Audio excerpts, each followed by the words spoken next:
So hello guys, इस blogging series का ये 10th लेक्चर है। इस पे हम लोग देखेंगे कि अपने ब्लॉग साइट में वर्डप्रेस का जो अपना साइट है वहाँ पर हम लोग किस तरह प्लगइन को इंस्टॉल करते हैं और कौन सी मोस्ट इम्पोर्टेंट प्लगइन्स आपको यूज़ करना पड़ेगा।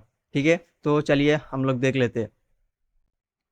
तो यहाँ पर आप देख सकते हो कि मैंने कुछ पॉइंट यहाँ पर नोट किया है, जैसे कि अगर आप अपने बैकअप और रिस्टोर के लिए प्लगइन इंस्टॉल करोगे तो वो कौन सा होगा, टेबल क्रिएट करने के लिए प्लगइन यूज़ करोगे तो वो कौन सा होगा। ठीक है, जो जो मैं यूज़ करता हूँ और जो प्लगइन अपडेटेड है उसको फ्रीक्वेंटली अपडेट होता रहता है, तो इसीलिए उस टाइप का जो प्लगइन है मैं उसको यूज़ करता हूँ।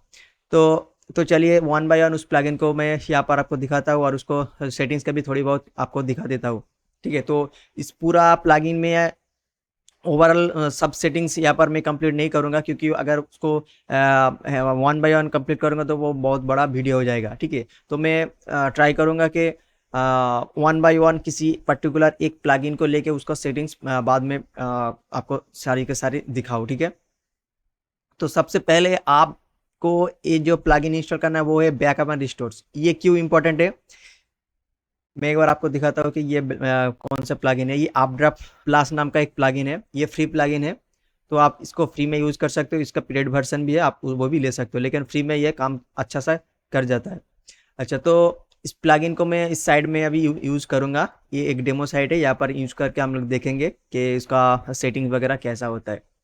तो ये इतना इम्पोर्टेंट क्यों है, क्योंकि देखिए अगर आप अपने वेबसाइट में अभी कंटेंट डालेंगे और उसमें थीम इंस्टॉल करेंगे, कस्टमाइजेशन करेंगे, हो सकता है कुछ प्रॉब्लम आ जाए कि आप कुछ कस्टमाइजेशन करने के टाइम्स आपका कंटेंट वहाँ पर क्रैश हो गया है। ठीक है, तो हो सकता है आपका सर्वर डाउन हो गया है। तो अगर आपके पास बैकअप नहीं रहेगा तो आपका जो कंटेंट का जो वहाँ पर था ना, वो पूरा ही टोटल ख़त्म हो जाएगा।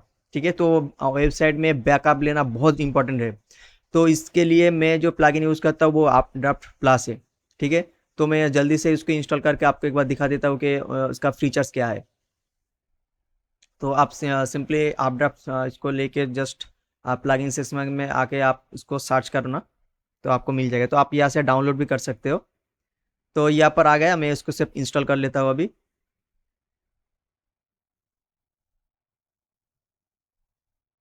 एक्टिवेट कर लेंगे। अच्छा, तो यहाँ पर हम लोग आ जाते हैं सेटिंग्स पर।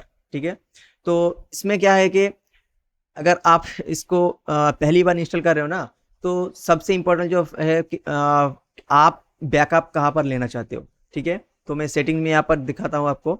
तो यहाँ पर आप देख सकते हो फाइल बैकअप शेड्यूल। तो मैं इसको कहता हूँ कि वीकली बैकअप लेना बहुत इंपॉर्टेंट है, लेकिन आप डेली बेसिस भी बैकअप ले सकते हो। ठीक है, तो मैं वीकली बैकअप लेता हूँ, तो आप भी ले सकते हो, और एज पर योर नीड्स आप फ्रिक्वेंटली भी बैकअप ले सकते हो, जैसे कि आफ्टर 12 आवर, ठीक है, 8 आवर। ठीक है, तो इस तरह आप बैकअप ले सकते हो। मैं वीकली आप सिलेक्ट कर लिया। तो शेड्यूल बैकअप यहाँ पर 2, रिटर्न दिस शेड्यूल बैकअप यहाँ पर 2 हो रहा है, तो इसको मैं अभी 2 ही रहने देता हूँ।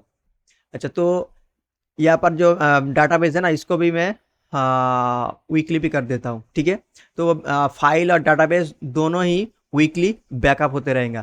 तो कहाँ पर बैकअप होगा, ये मैं गूगल ड्राइव का जो मेरा लिंक ड्राइवर होगा ना, तो उसमें वो ऑटोमेटिकली बैकअप होते रहेगा, तो उसमें मुझे कुछ करने की ज़रूरत नहीं पड़ेगा। मैं सिंपली उसको ओपन करूँगा और सेव चेंजेस करूंगा। जब मैं सेव चेंजेस करूंगा ना, तो ऑटोमेटिकली आपको एक यहाँ पर नोटिफिकेशन आएगा, एक पॉपअप खुल जाएगा कि यहाँ पर आप अपना गूगल ड्राइव का जो अकाउंट है वो कौन से ड्राइव पर आप उसको इंस्टॉल करोगे, उसको आपको मेंशन करना पड़ेगा। तो मैं अभी इसमें इंस्टॉल कर देता हूँ अभी।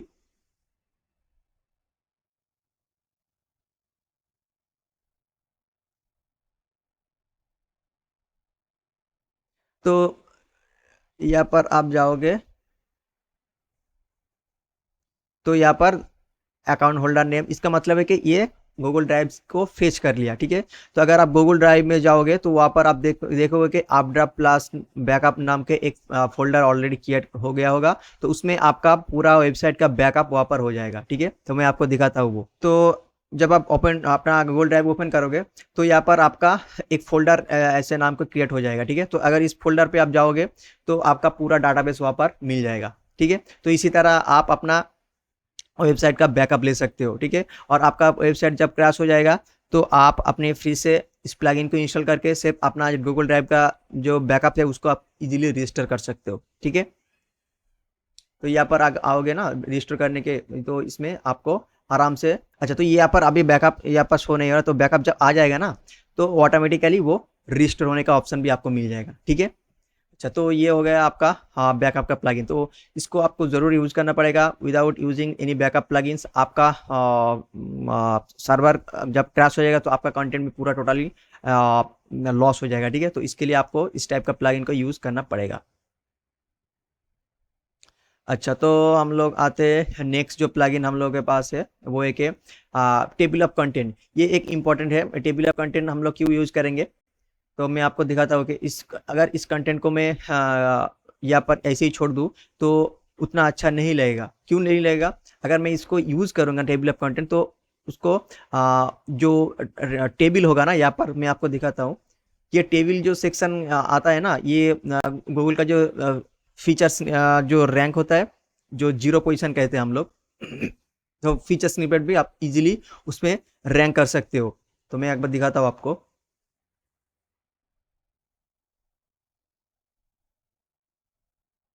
अच्छा तो मैं सिर्फ उसको इंस्टॉल कर लिया। अभी देखते हैं कि यहाँ पर आप देख सकते हो कि सिर्फ इंस्टॉल करने के बाद ही ये ऑटोमेटिकली आएगा। तो ये आप देख सकते हो कि जब भी हम लोग यहाँ पर क्लिक करेंगे तो उस सेक्शन पे ऑटोमेटिकली इसको लेके चला जाएगा, ठीक है। तो जब गूगल में इस कीवर्ड को हम लोग रैंक करेंगे ना, तो इसी तरह का जो टेबल का सेगमेंट है उसका जो हेडिंग वगैरह यहाँ पर जो मेंशन है ना, ये पूरा फीचर स्निपेट में इजीली शो हो जाता है, ठीक है। ये एक बहुत बड़ा बेनिफिट है, इसको हम लोग यूज़ करेंगे। अगर आपके पास बहुत बड़ा कंटेंट है तो ये बहुत ही हेल्पफुल होगा आपका रीडर के लिए, राइट।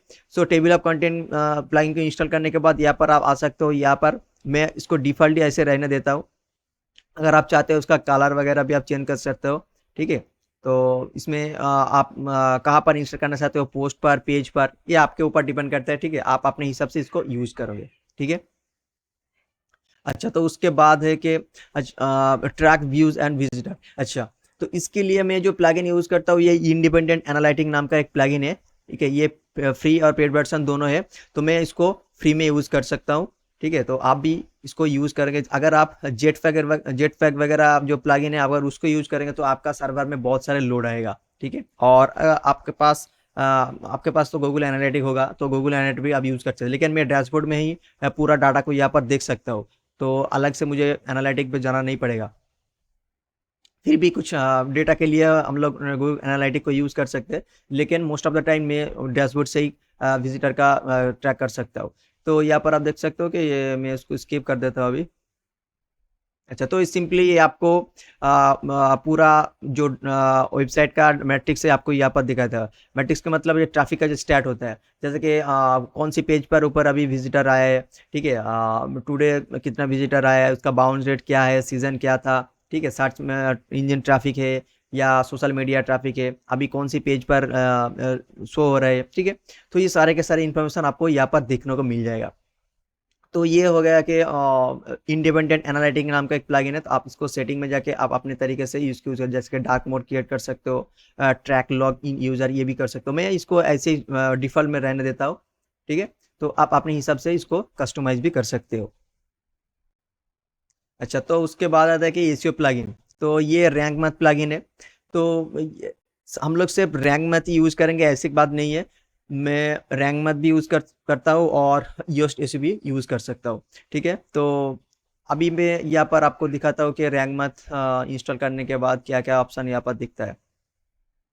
तो मैं रैंक मैथ का जो सेटिंग्स है, मैं सिर्फ ओवरऑल सेटिंग्स आपको यहाँ पर बताऊंगा। अगर आप इन डेप्थ इसका सेटिंग्स देखना चाहते हो तो वीडियो लिंक में आप कमेंट करके बता सकते हो कि मैं उसके ऊपर एक वीडियो आपको बना के दे दूंगा। अच्छा मैं इसको एक्टिवेट करता हूँ अभी। अच्छा तो यहाँ पर आप देख सकते हो कि मैं इसके ऊपर अभी कुछ चेंजेस नहीं लाया। अगर आप लोग देखोगे कि इसका परमालिंक उतना अच्छा नहीं है तो इस टाइप का परमालिंक हम लोग को नहीं करना है, ठीक है। तो हम लोग ये जो डेट वगैरह और जो नंबर है ना, हम लोग यूआरएल में कभी इसको यूज़ नहीं करेंगे, क्योंकि देखिए ये साल का नंबर या डेट यहाँ पर शो रहा है, तो अगले साल ये डेट चेंज हो जाएगा, तो अगर तब हम लोग इसको यूआरएल में चेंज करेंगे तो विजिटर को ये 404 एरर आएगा। ठीक है, इसका मतलब है कि जब एरर पे जाएगा तो विजिटर उसको क्लोज करके चला जाएगा। ठीक है, तो फिर से हम लोग क्या करना पड़ेगा, इस यूआरएल को रीडायरेक्ट करना पड़ेगा किसी और यूआरएल पर। ठीक है, तो इसलिए हम लोग इस टाइप का जो नंबर रिलेटेड क्वारी, नंबर रिलेटेड जो फैक्ट है ना, हम लोग उसको यूज़ नहीं करेंगे। जैसे कि टॉप 10 टिप्स हो गया, तो उसमें जो टॉप 10 है ना, उसको हम लोग यूज़ नहीं करेंगे, कोई साल वगैरह, कोई डेट। ठीक है, तो ऐसे हम लोग यूआरएल में यूज़ नहीं करेंगे, सिर्फ हम लोग उसको टाइटल में यूज़ करेंगे, राइट। तो इसके लिए हम लोग एक सेटिंग्स यहाँ पर कर लेते हैं कि ये सेटिंग में जाके पारमालिंक वाला जो ऑप्शन है, इसको हम लोग कर देते हैं पोस्ट पर। ठीक है, तो पोस्ट पर होगा क्या, आप लोग जो कंटेंट का टाइटल है ना, सिर्फ उसी से ही ये पोस्ट का यूआरएल आ जाएगा। ठीक है, तो मैं आपको सेव करके दिखाता हूँ। तो ये आप देख सकते हो कि वो जो डेट वाला जो सेक्शन था वो वहाँ पर हट जाएगा।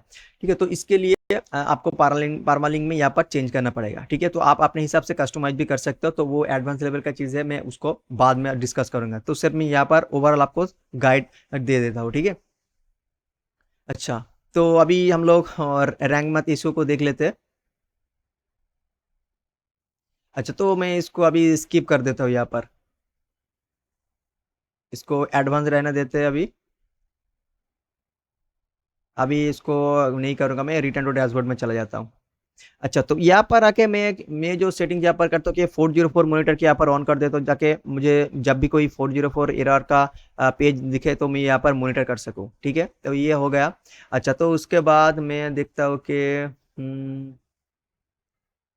अच्छा, ये स्कीमा मार्कअप वाला जो सेटिंग है, इसको मैं एक बार दिखलाता हूँ कि अगर आपका साइट कंटेंट रिलेटेड है, ठीक है, जहाँ पर आप इंफॉर्मेशन शो करें, तो ये आर्टिकल वाला जो सीमा है आप उसको यूज करना।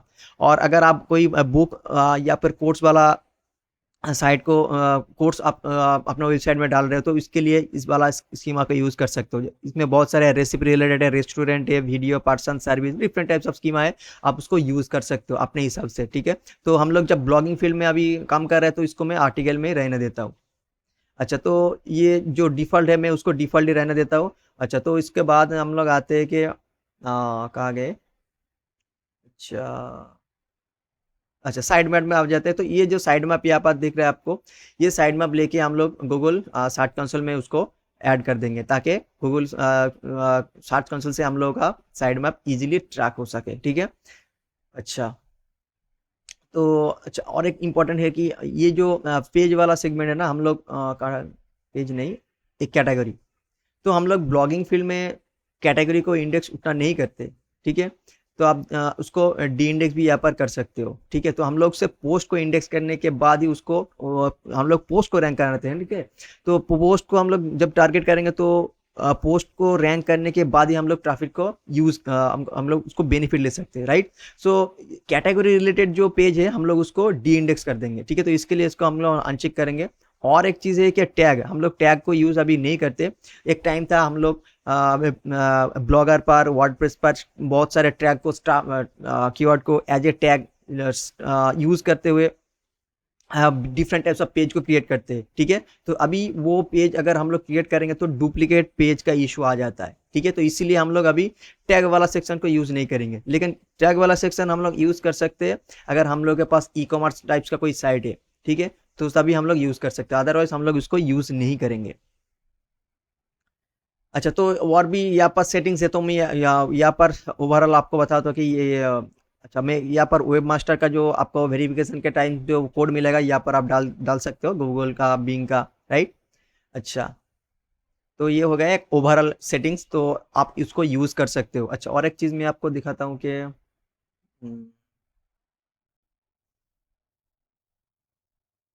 कहाँ गए वो। अच्छा, एक चीज़ ये आपको मैं आपको दिखाता हूँ कि टाइटल और मेटा सेक्शन में आपको रोबोट मेटा, ये इसको इंडेक्स करना पड़ेगा। ठीक है, अगर आपको इसको इंडेक्स में नहीं क्लिक करोगे, तो ये आपका पेज को इंडेक्स नहीं करने देगा गूगल में। ठीक है, तो इसको जरूर आपको इंडेक्स करने देगा। अच्छा, तो उसके बाद आता है कि सेपरेटर, तो डिफरेंट ऐसा सेपरेटर, तो mostly this type of separators we use in our WordPress sites, right. So आप ऐसे सेपरेटर यूज करेंगे तो आपको ऐसे दिखेगा जब गूगल में आपका पेज इंडेक्स होगा, राइट। सो हाँ, मूव पेज।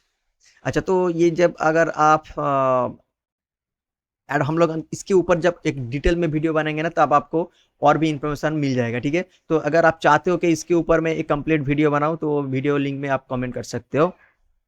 तो चलिए नई प्लगइन पर हम देख लेते हैं कि कैचे प्लगइन। हम लोग कैचे प्लगइन को यूज़ करेंगे ताकि हम लोगों का जो विजिटर एक बार वेबसाइट में आए, उसको सेकंड टाइम जब वो वेबसाइट को चेक करेंगे ना, तो उसको फास्ट लोड हो, ठीक है। तो क्योंकि हम लोगों का एक कैचे वर्जन उसके पास चला जाए, तो इसीलिए हम लोग कैचे प्लगइन को यूज़ करते हैं, ठीक है।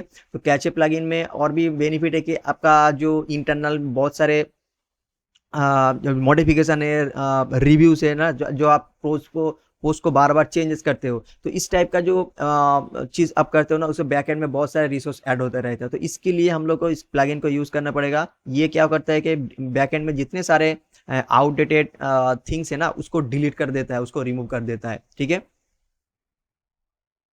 तो मोस्ट ऑफ द टाइम मैं लाइट स्पीड कैचे को यूज़ करता हूँ। अच्छा, तो मैं इसको एक बार इंस्टॉल करके दिखाता हूँ कि मैं सिर्फ इसका बेसिक सेटिंग्स यहाँ पर रहने देता हूँ, ठीक है। जब मैं इंस्टॉल करने के बाद आपको दिखाता हूँ।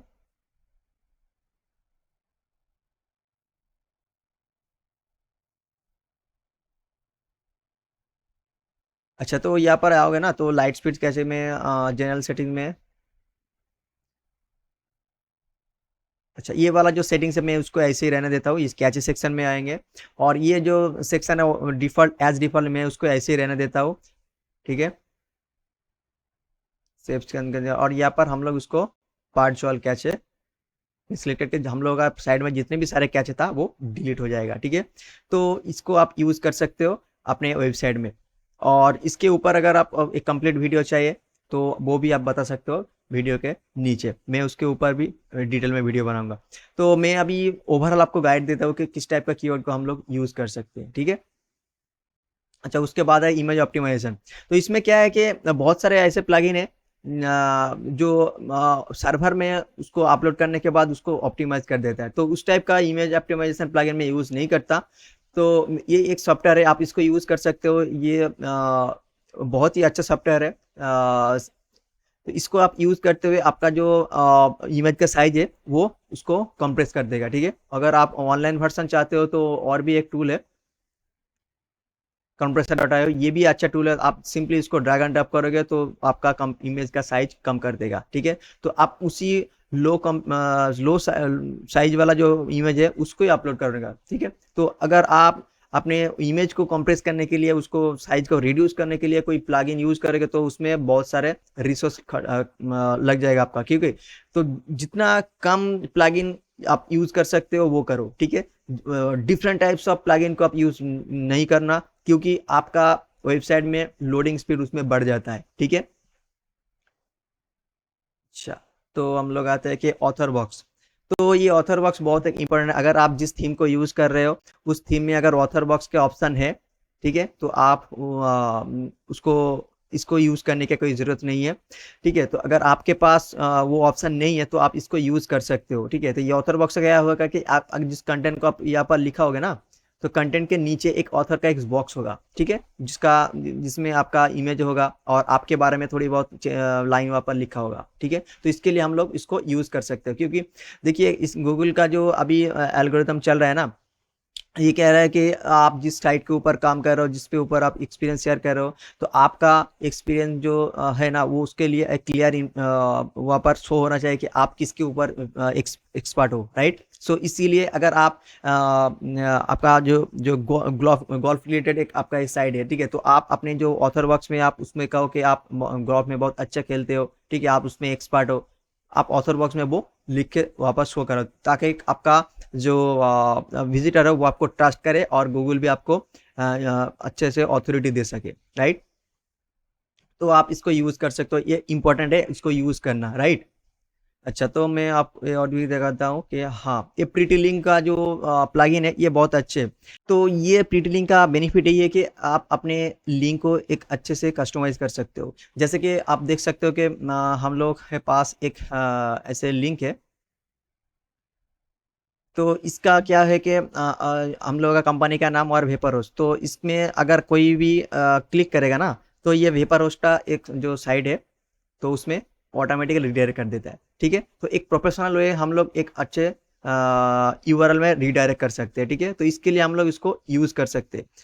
तो अच्छा, ऐड न्यू कर लेंगे हम लोग, इसको कर देते हैं टेस्ट। अच्छा, तो अभी इसको कर देते प्रीटेलिंग टेस्ट, और टारगेट यूआरएल हम लोग कर देते हैं google.com, राइट। तो इसको कॉपी कर लेते हैं यहाँ पर और अपडेट कर देते। अच्छा, तो अभी मैं अगर इसको ओपन करूँगा ना, तो ये google.com में ऑटोमेटिक रीडायरेक्ट हो जाएगा, आप देख सकते हो। ठीक है, तो इसीलिए ये एक प्रोफेशनल वे में हम लोग किसी प्रोडक्ट को प्रमोट कर सकते हैं, और किसी ऑल्टरनेट सर्विस को हम लोग यहाँ पर सेंड कर सकते हैं, राइट। तो इसीलिए हम लोग इस टाइप का प्लगइन को यूज़ करेंगे, राइट। तो आप भी यूज़ कर सकते हो अपने एफिलिएट प्रोडक्ट को प्रमोट करने में। अच्छा, तो और एक लास्ट जो है ना, ये कॉन्टैक्ट फॉर्म में इसको एज ए इसको आपको यूज़ करना पड़ेगा क्योंकि अगर विजिटर आपके साइड में आए, कोई इन्फॉर्मेशन उसको आपके साथ शेयर करना है, कोई क्वारी है उसके पास, तो आप कॉन्टैक्ट फॉर्म जो यूज़ कर सकते हो, जाके आपको एक फॉर्म आपको मिल जाएगा। ठीक है, तो मैं आपको दिखाता हूँ कि इसको कैसे हम लोग यूज़ कर सकते हैं।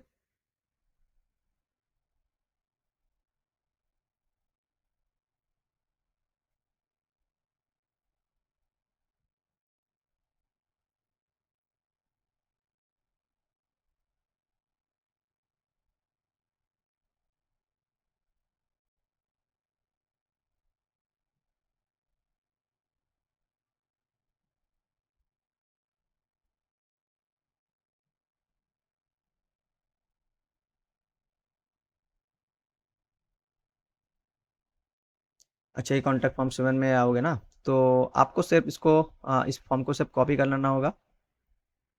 ठीक है, और इस शॉर्टकट को आप किसी भी जगह पर पेस्ट कर सकते हो। मैं आपकी यहाँ पर एक न्यू पेज क्रिएट कर लेता हूँ कि टकटास, और इसमें हम लोग शॉर्टकट को यूज़ कर लेते हैं यहाँ पर। ठीक है, तो पब्लिश कर दिया, व्यू पेज में आएंगे, सॉरी,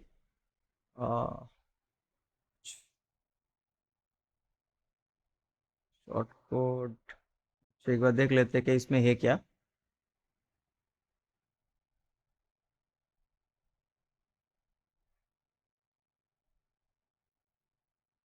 क्या, तो ठीक ही है।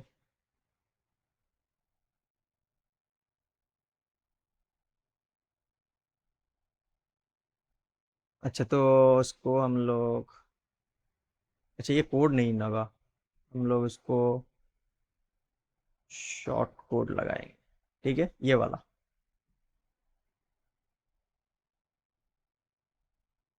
ठीक है, ये आ गया आपके पास। तो कोई भी विजिटर आके आपको यहाँ पर नाम, ईमेल आईडी, सब्जेक्ट देके आपको इंफॉर्मेशन सेंड कर सकते हैं, राइट। सो ये एक ओवरऑल वीडियो आपको एक आइडिया मिल गया होगा कि किस टाइप का प्लगइन को हम लोग यूज़ कर सकते हैं अपने वेबसाइट में। ठीक है, तो ज़्यादा प्लगइन को आपको यूज़ करने की ज़रूरत नहीं पड़ेगा। ठीक है, और ये जो प्लगइन आपको बताया कि ये अच्छा, उसका डेवलपर भी अच्छा है, फ्रीक्वेंटली उसको अपडेट करते रहते हैं। ठीक है, तो हम लोग नेक्स्ट वीडियो में बैकलिंक के बारे में डिस्कस करेंगे। ठीक है, तो आई होप कि इस वीडियो आपको अच्छा लगा होगा। तो प्लीज़ इसको लाइक कर दीजिए और चैनल को भी सब्सक्राइब करके रखें, ताकि इससे रिलेटेड बहुत सारी इन्फॉर्मेशन आपको मिलता रहे।